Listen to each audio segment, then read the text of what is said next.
అయితే తెలంగాణ అనేది ఫార్మేషన్ అనేది అంత ఈజీగా రాలేదు. పోరాటం చాలామంది ఉద్యమం చేస్తే సాధించుకున్నాం.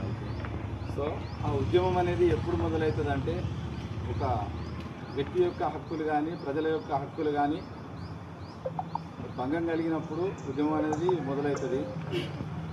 భారతదేశానికి స్వాతంత్రం వచ్చినప్పుడు స్వాతంత్రం రావడం కోసం 90 సంవత్సరాలు 1918 సిపాయిల తిరుగుబాటు నుంచి 1940 మన స్వాతంత్ర 47 ఆగస్టు వరకు ఏ విధంగా అయితే ఉద్యమం జరిగి పోరాడి స్వాతంత్రాన్ని తీసుకొచ్చారో అదేవిధంగా మన తెలంగాణను కూడా సుమారు 45 సంవత్సరాలు 1969 నుండి జూన్ 2014 వరకు కూడా అదేవిధంగా ఉద్యమం చేసి పోరాడి తీసుకొచ్చారు.